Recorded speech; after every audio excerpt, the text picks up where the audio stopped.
Bienvenidos a Hello Money, un espacio de conversaciones auténticas, momentos de vulnerabilidad y lecciones que puedes aplicar desde ya para dar el siguiente paso en tu vida financiera. Un espacio donde exploramos las historias que realmente importan, las que nos inspiran, nos desafían y nos enseñan a conquistar nuestras finanzas personales y empresariales. Este podcast es para ti si quieres conocer el dinero, entenderlo y aprender a hacer que trabaje a tu favor. Así que si estás listo para transformar tu relación con el dinero desde adentro, acompáñame en este viaje. Bienvenidos a Hello Money, donde todo comienza contigo. Hoy tengo el honor de presentarles a Sandra Suárez, presidenta del Círculo de Mujeres de la revista Semana. Sandra es una mujer con más de 30 años de trayectoria en los sectores público y privado de Colombia. A los 33 años asumió el cargo de ministra y ha ocupado puestos directivos en diversas empresas a lo largo de su carrera. Hoy, Sandra compartirá con nosotros las claves para lograr un ascenso efectivo y un aumento de sueldo dentro de las corporaciones. Nos hablará sobre cómo descubrir y potenciar nuestro poder personal para alcanzar las metas que nos proponemos tanto a nivel profesional como personal. No te lo pierdas.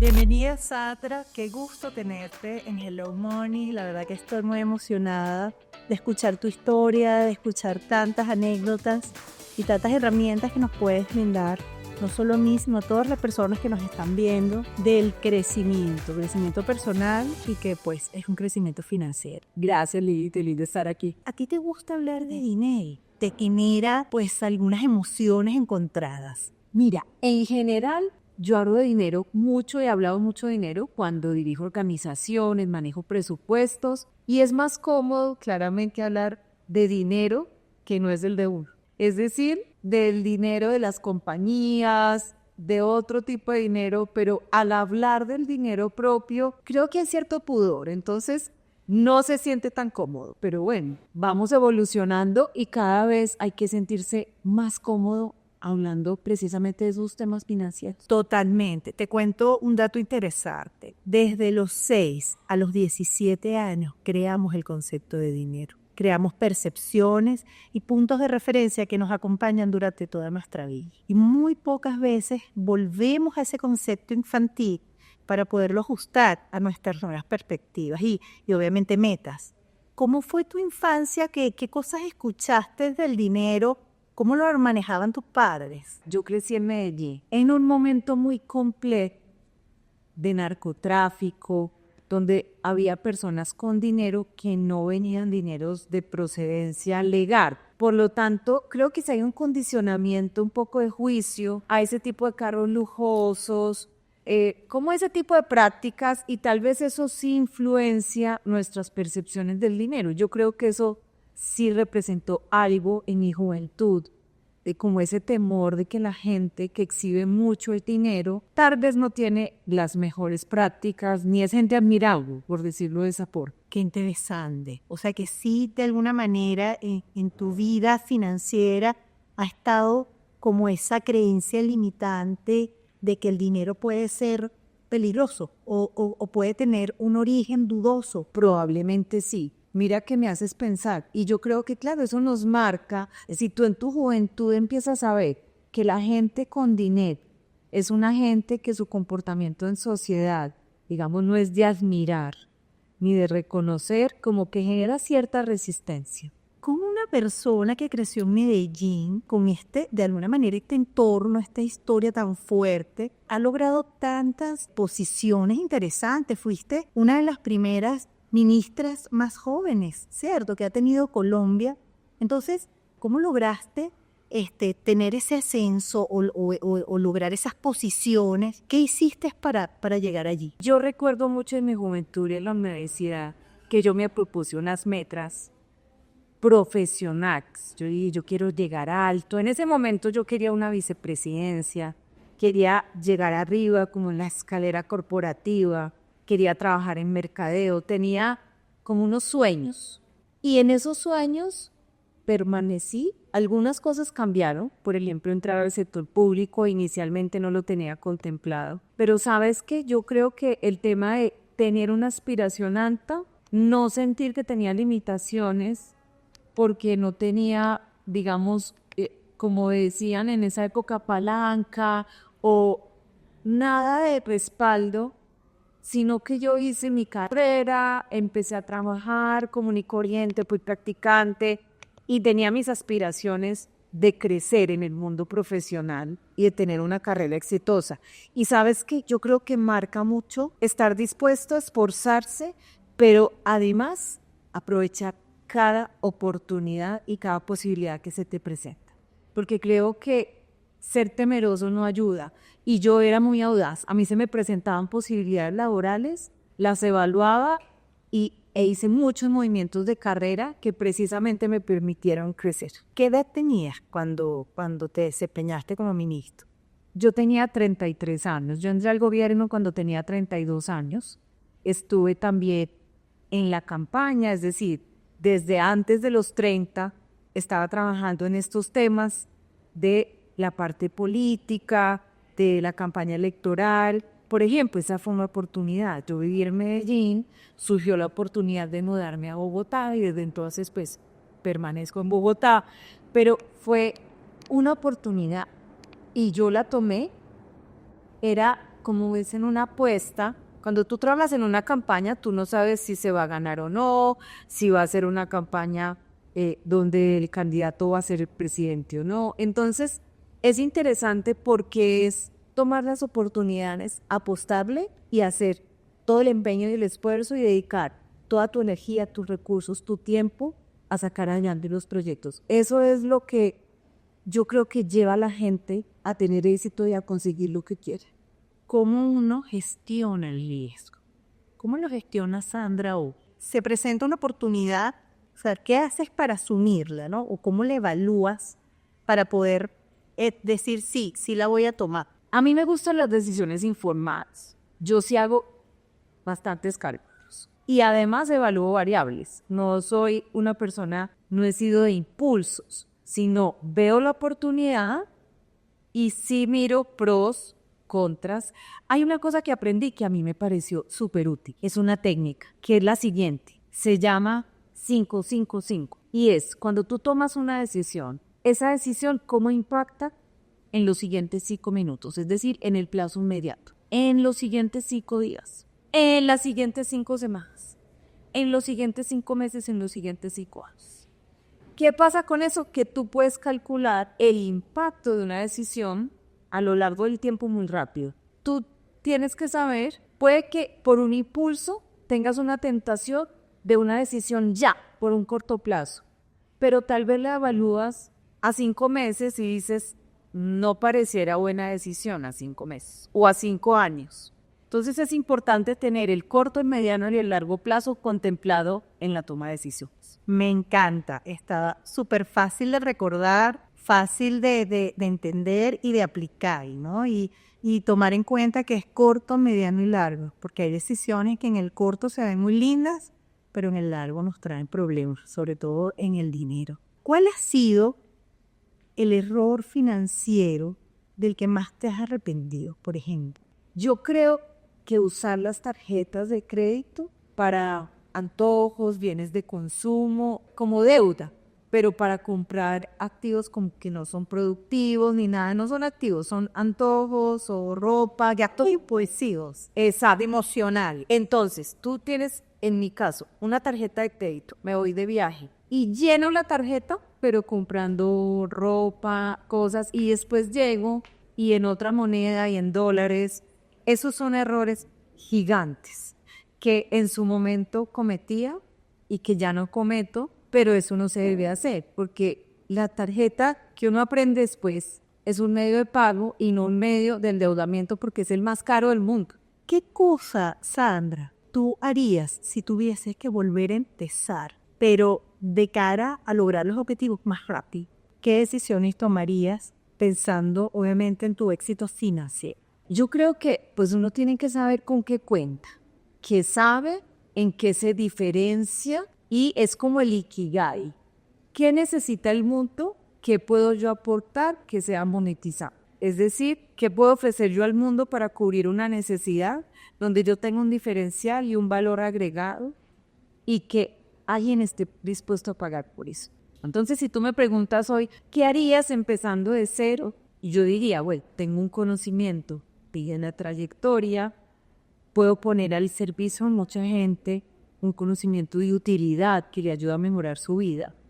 Entonces, creo que en el tema de mentorías, cursos, ese tipo, digamos, que hoy lo hago, ese tipo de actividades tendrían mucha lógica hoy, pero sabes que yo creo que también hay que mirar lo que es tendencia y tendencia de crecimiento global, porque hoy estamos hipercomunicados, están las redes sociales, está lo digital, así que sin duda buscaría una actividad muy conectada con los temas de información, de data y digitales. Es decir, vos es que tienes competencia, pero que también te gusta. Correcto. Uy, pasión y aptitud. Pasión y actitud. O sea, las dos cosas consideras que te centrarías allí. Así es. ¿Cuántos años de experiencia tienes? Sí, yo tengo 30 años de experiencia profesional, lo que es pues bastante interesante porque yo estaba en lo público, en lo privado, en empresas nacionales, en multinacionales y en diferentes sectores. Eso me encanta porque puedo preguntarte algo que sé que muchas personas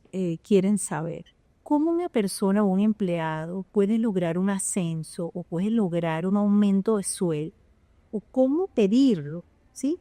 Que muchas veces allí hay como miedos, incertidumbres. Muchas personas se quedan como calladas y muy frustradas además. ¿Cómo lo hiciste tú? Yo empecé mi carrera y los primeros trabajos que tuve, las primeras 4 empresas en las que trabajé, en las 4 me ascendieron. No era que tuviera un plan, pero si yo me pongo a ver en retrospectiva en esos momentos, ¿qué hacía que lograba el ascenso? Yo tenía mucho compromiso en el aprendizaje, aprender rápido lo que hay que hacer y también ir más allá, tener más iniciativa, interesarme más. Yo siempre digo ese término como ciudadano corporativo, es decir, saber la empresa que quiere, hacia dónde va, alinearme con esa misión y participar más y buscar aportar más. Hay personas que no consiguen un ascenso porque se quedan muy cortas en su función, entonces no tienen la proactividad. Entonces dicen, es una persona con un desempeño sólido, pero pues no va más allá. Y lo que las organizaciones buscan para ascender es más que una contribución sólida. Es una persona que tenga empuje, que tenga ambición de hacer carrera, que quiera más, que quiera contribuir más. Y también hay muchas voces, mira, cuando uno es joven, las personas empiezan a decirte, ay, no te ofrezcas, ay, no trabajes de más, ay, sal más temprano. Eso es un error. Yo siempre pensé que eso era un error. Yo no me dejé contaminar por esas voces y al contrario, me ofrecían proyectos, es decir, me esforzaba. Me preparaba y me esforzaba. Y eso hizo, pues, que me ascendiera. Ahora, llegas a un punto donde tú estás en una posición ya gerencial o directiva, donde las posiciones de arriba pues son más limitadas, más escasas, por lo tanto el esfuerzo que hay que hacer para ascender cuando ya las posiciones son más limitadas, te voy a decir algo que dicen en la Universidad de Harvard y que aprendí allá. Decían, el éxito y las oportunidades profesionales de carrera, cuando estás en los 20, o sea, tienes entre 20 y 30 años, depende de qué haces, qué sabes hacer, qué estudiaste y que lo hagas bien. Cuando tú estás de los 30 a los 40, es tú a quien conoces. Y de los 40 hacia arriba es quien te conoce. Entonces, es muy importante tener esas redes, el relacionamiento, el networking, acreditarse, tener esos mentores, tener visibilidad, proyección en la carrera, ser una persona disponible, que está cuando surge un tema, un proyecto estratégico, ser uno bien voluntario de estar en la organización contribuyendo, más allá de solamente tu función. Yo creo que eso es clave. Hay mucha gente que no logra un ascenso, no entiende por qué, y te voy a decir que lo normal puede ser eso, pero también hay algo que se llama los topes de carrera o los descarriladores de carrera. Y hay gente que comete errores garrafales en las organizaciones y no se da cuenta del impacto que tienen, que le dañan su carrera. No solamente no logran el ascenso, sino que hasta podrían salir despedidas y perder un poco esa ruta de éxito. ¿Cuáles son los errores? Esto es como los reality show.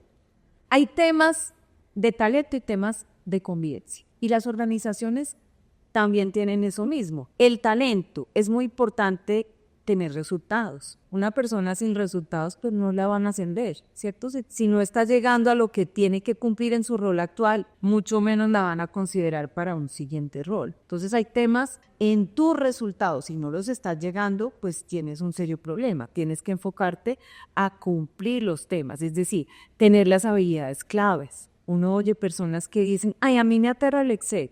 Digo, pero es que si tú no sabes Excel hoy en día, estás grave. O sea, es una carencia de habilidades claves. Eso es una tope de carrera. Gente que dice, hoy en día, yo no estoy en redes sociales. Pues eso es como un analfabetismo, Vita. No se puede no estar en redes sociales. Sí. Hay unos temas de vigencia en habilidades claves. Tú no puedes estar limitado en esas cosas. Gente que no aprende y no quiere aprender. La apertura al aprendizaje. Hoy estamos en una época de la vida donde hay que estar vigente y hay que estudiar todos los días. No se puede quedar uno con lo que aprendió antes. Total. ¿Y qué estudias tú? ¿Qué herramientas utilizas? A mí me fascina aprender. Entonces, para mí eso no es un reto, es algo como fascinante. Entonces, ¿cómo aprendo? Leyendo, me gusta mucho leer. ¿Qué te estás leyendo ahora? Por ejemplo, el libro Influencia, que es un libro de persuasión de Robert Cialdini. Ese es un libro magnífico porque es cómo persuadir. Mira, yo, por ejemplo, pienso que a la gente joven le deberían enseñar, porque eso no nos lo enseñaron, lo aprendí después, cómo hablar en público, cómo ser un buen speaker, cómo contar historias, cómo vender. Yo creo que todas las personas y todas las profesiones deberían aprender desarrollo de negocios. Yo oigo la gente que dice, es que yo como soy abogada, yo no sé vender, estoy gravísimo. Es que como yo soy ingeniero, no sé vender. Es que yo soy técnico, no sé vender. Vender es humano. Ese es otro libro de Daniel Pink. Vender es humano, es una habilidad, porque nosotros todo el día vendemos. ¿Qué? Nuestro conocimiento. Si vas a una entrevista de trabajo, ¿no? Estás vendiendo tus temas. Si eres un abogado, vendes tus argumentos. Entonces, hay cosas que hay que aprender. Si no las aprendiste en ese momento, hay que seguirlas aprendiendo a lo largo de la vida. Comunicación efectiva. Ahora, a mí no me gusta el nombre de habilidades blandas, pero todo lo que se llama soft skills, que es comunicación efectiva, temas relacionados con liderazgo. Yo soy una convencida que el autoconocimiento es la base del autodesarrollo. Entonces, creo que parte de lo primero que hay que aprender es sobre uno mismo. Qué tendencias tiene comportamiento, temas de personalidad, fortalezas, cómo estás en la excelencia, cuáles son tus áreas de desarrollo, dónde de pronto no te desempeñas tan bien y que tienes que trabajar. Entonces, hay mucho por aprender. Ahora, también hay habilidades que son técnicas.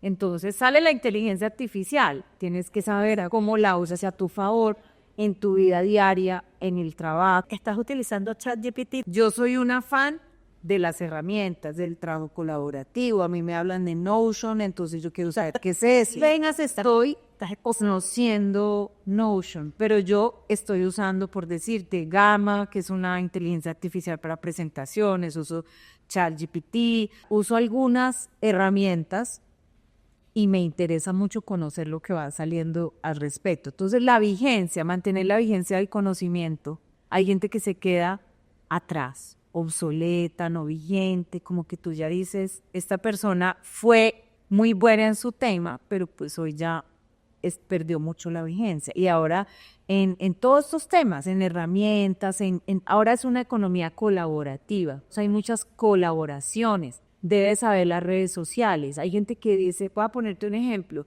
LinkedIn, no, yo no tengo cuenta LinkedIn. O sea, no se puede. Hablamos de los temas de talento y ahora los de convivencia. Hay temas de actitudes que son muchas veces incluso más importantes, porque se supone que el talento lo tienes, lo que estudias y lo que sabes hacer. Pero una actitud de equivocar en el trabajo te arruina tus posibilidades de crecimiento profesional. Entonces, ¿qué hay que tener de actitud? Propositivo, positivo. Hay gente tóxica, no la van a ascender nunca. Hay gente víctima, Las víctimas son personas que tienen una energía de no progreso, sino de decir que todos sus males se deben a los demás.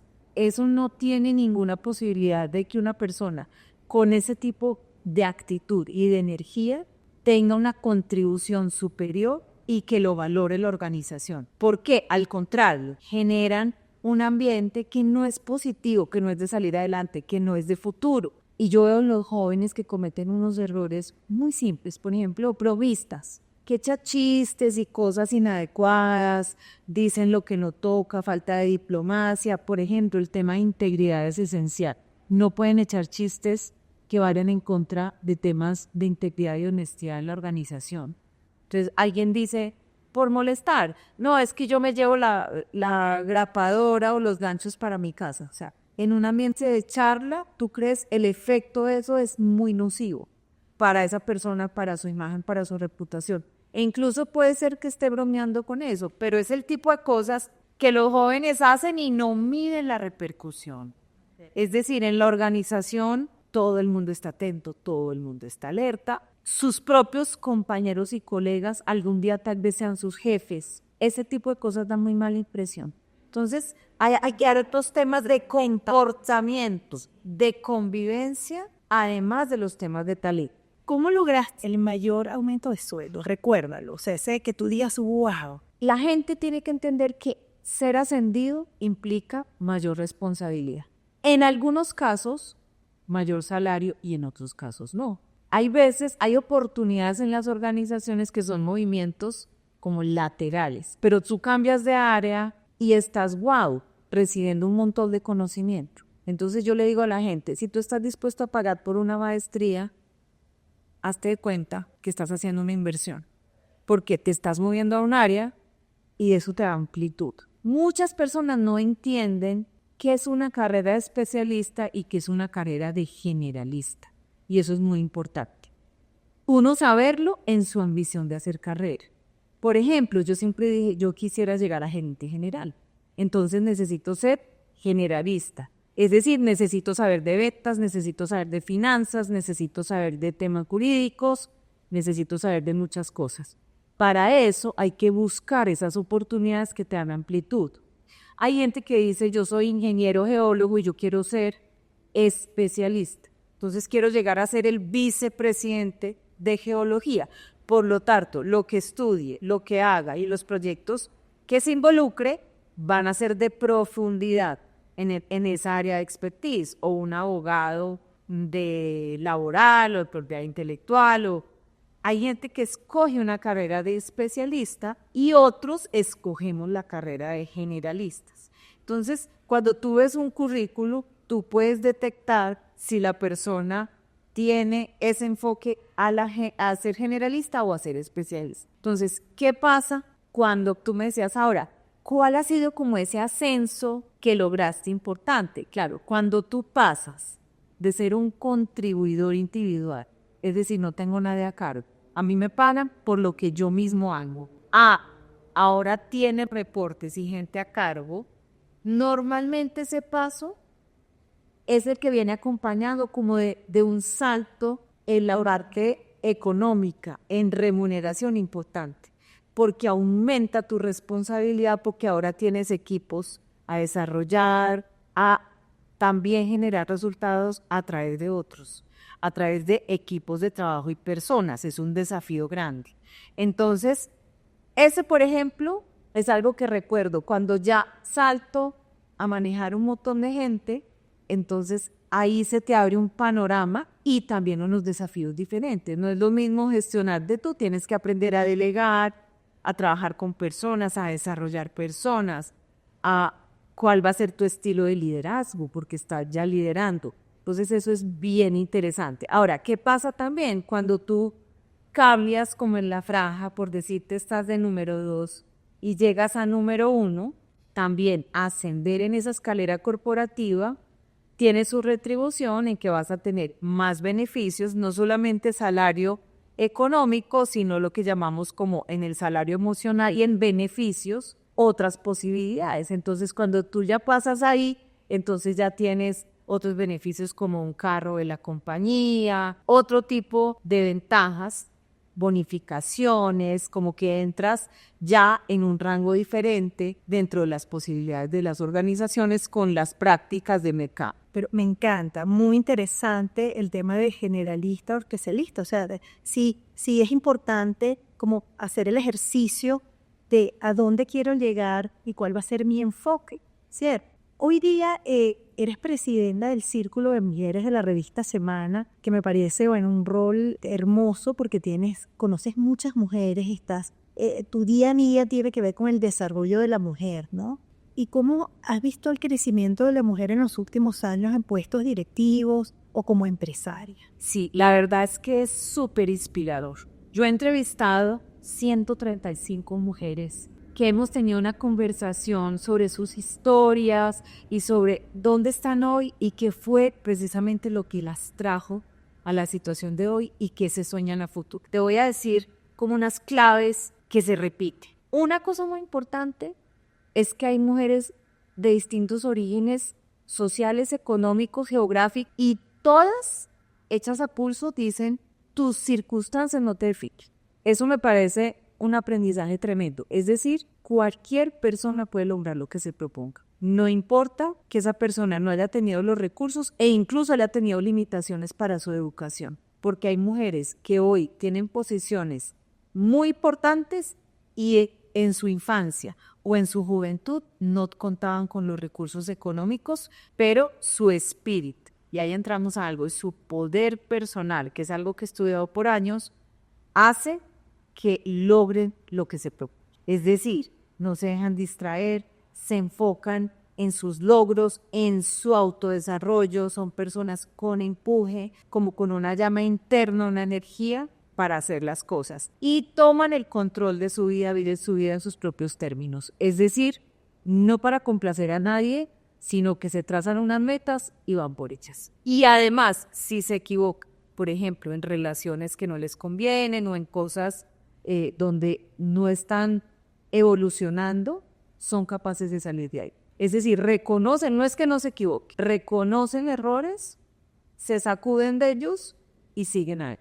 Entonces, mujeres que reinician, que arrancan, que hacen cosas maravillosas, porque precisamente tienen la voluntad, las capacidades y se preparan. ¿Qué dicen todas? Hay que prepararse, hay que estudiar, todo se puede, no ven limitaciones.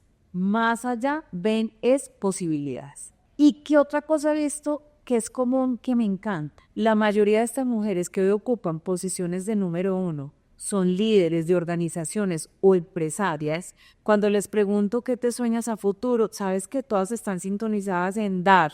Wow. Es como, ya he recibido tanto, Ahora me toca. que ahora lo que quiero es seguir aportando a otras mujeres, siendo mentora, escribir un libro, aportarle a la sostenibilidad. O sea, es muy lindo porque esas mujeres están en una sintonía con devolver, retornar, aportar y contribuir. Y eso me encanta de todas las historias y es como un factor común. En general, todas las mujeres con las que hablo que ya han alcanzado posiciones de liderazgo, lo que quieren ahora es ayudar a otras a lograr lo que es.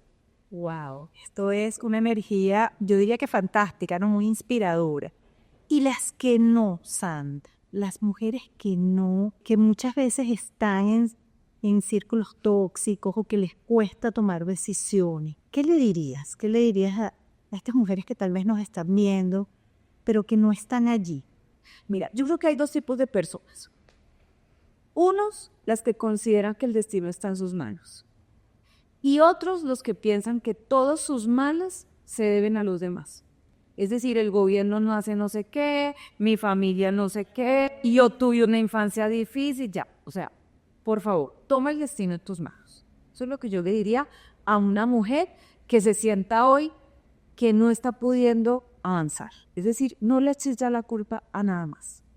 Es decir, la vida está en tus manos y toma las decisiones que tienes que tomar. Es decir, toma el destino y decide. Hay mujeres en situaciones de relaciones tóxicas, inconvenientes e incluso de maltrato, por favor. ¿Cuál es la vida que quieres para ti? Y toma el destino en tus propias manos y toma decisiones. Entonces, ¿yo qué les diría? evalúa dónde estás, busca ayuda si la necesitas. Mira, las comunidades de mujeres hoy tienen un valor tremendo de solidaridad, de apoyo, de impulso, pero también hay coaching, mentoría, apoyo, hay redes, o sea, hoy hay recursos, no están solas en el mundo, eso también les diría.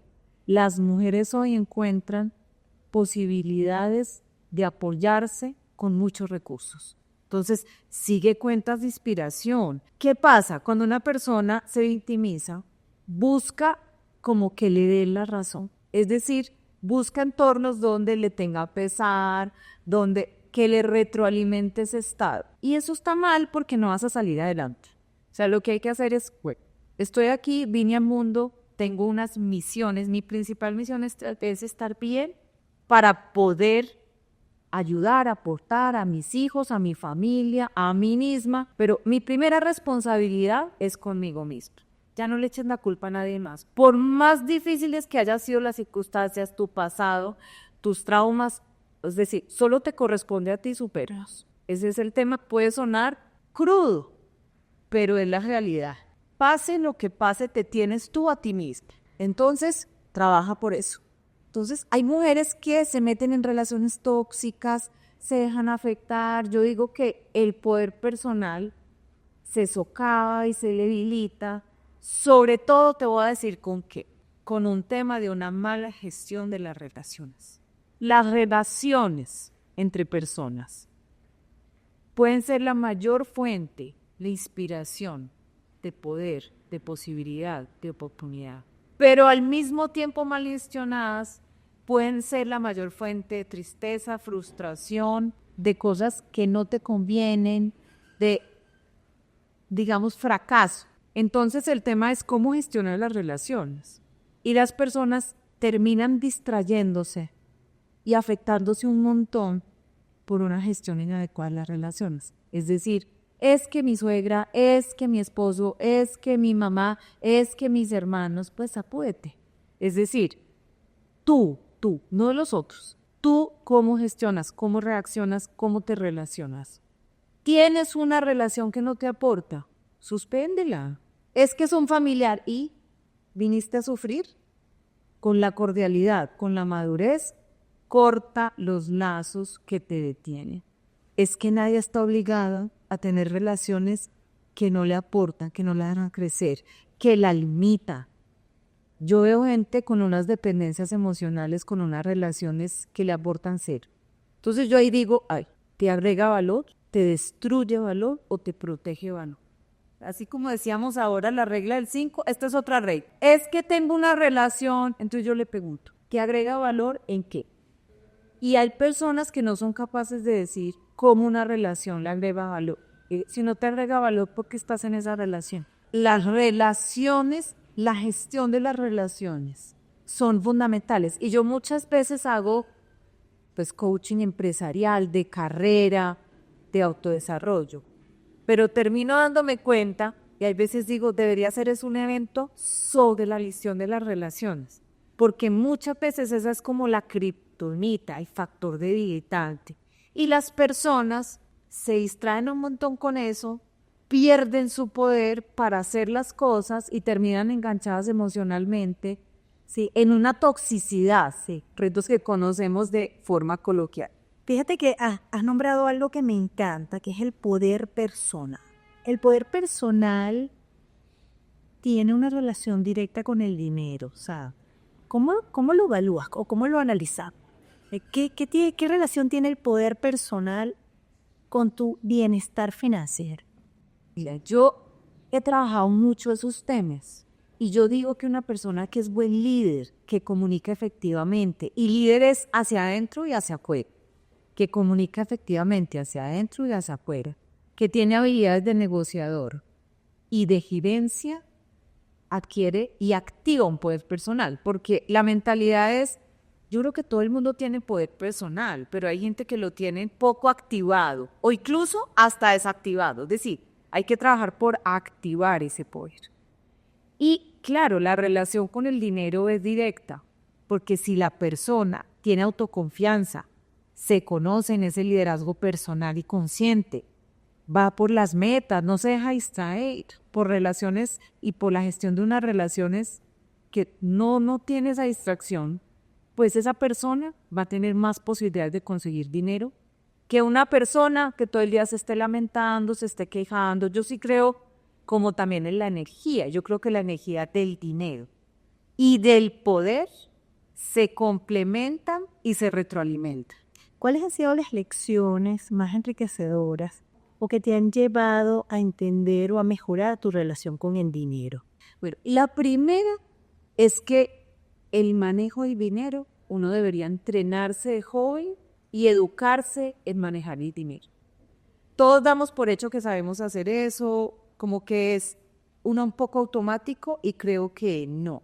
Que aprendí, por ejemplo, que hay que invertir, que hay que ahorrar, o sea, ese tipo, cómo manejar el ingreso, cómo manejar el gasto, las finanzas personales. Yo creo que eso hay que educarse en eso, y desde joven. Y yo me he educado, pero tiempo después.